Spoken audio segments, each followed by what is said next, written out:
Hi friends, நாம் இப்போ திருநந்திக்கரையில் நிற்கிறோம். கன்னியாகுமரி மாவட்டத்தில். இது கன்னியாகுமரி மாவட்டத்திலலாம் 4வது சிவாலயம், 12 சிவாலயங்கள் உள்ள 4வது சிவாலயம் திருநந்திக்கரை. இங்கே நிறைய மர்மமான விஷயங்கள் இருக்குது. நம்ம அதை பார்க்க போகிறோம். சரி, ஓகே, வாங்க.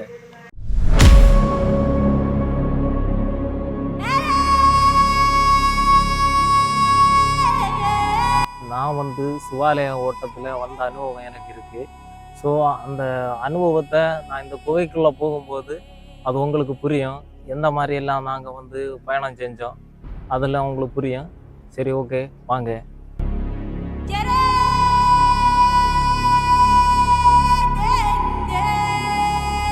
இதுதான் அந்த குகை. இதில் நாம் கொஞ்சம் குனிஞ்சு தான் நம்ம போனோம். இந்த பகுதியில் வாங்க போகலாம்.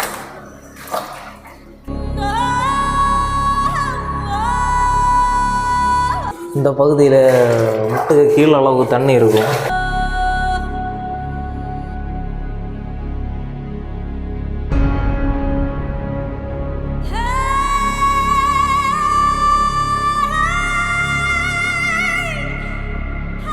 ஃப்ரெண்ட்ஸ், இந்த குகை முடிஞ்சாச்சு.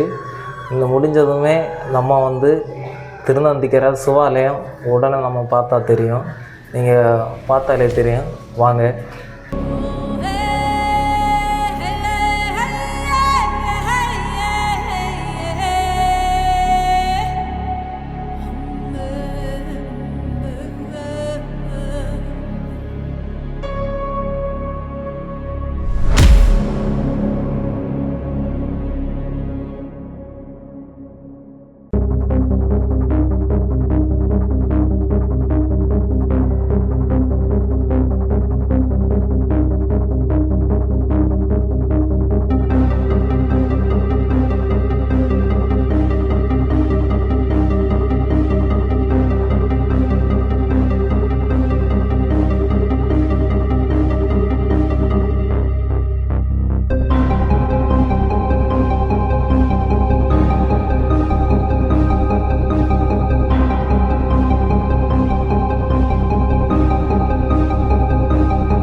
ஃப்ரெண்ட்ஸ், இது கிபி 7ஆம் நூற்றாண்டு இதில் ஒரு பாறையை குடைஞ்சி செய்யப்பட்ட கோயிலாகும் உள்ளே இருக்குது. இதில் சிவாலயம், சிவலிங்கம் உள்ள அமைச்சிருக்காங்க.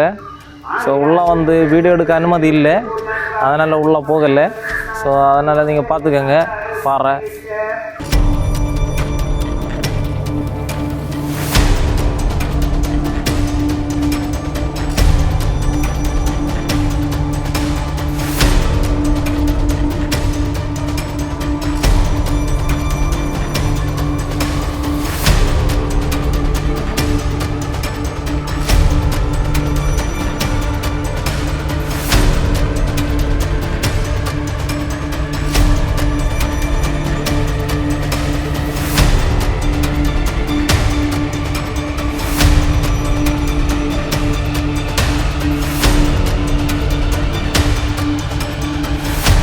நம்ம அடுத்து சிவனுக்கு பாதம் இருக்குன்னு, இதுக்கு மேலே சிவனுக்கோட பாதம் இருக்குன்னு சொல்கிறாங்க. நம்ம அதையும் ஒன்று போய் பார்த்துருவோம். சரியா? Okay friends.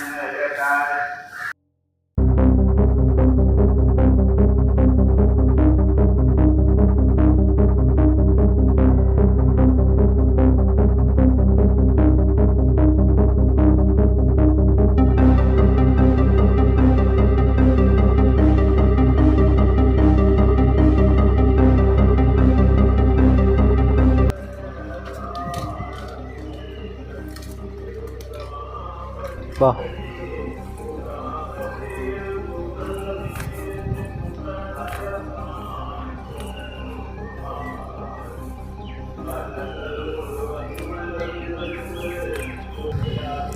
ஹலோ ஃப்ரெண்ட்ஸ், நம்ம இப்போ பாறைக்கு சிவன் பாதத்துக்கு கிட்ட நாம நிற்கிறோம்.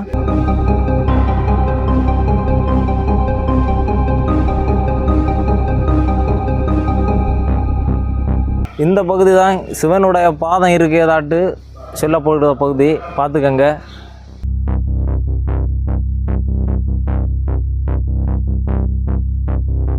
இதை வந்து திருப்பாதைன்னு சொல்லுவாங்க, அதை எழுதியிருக்கு, பார்த்தா தெரியுது.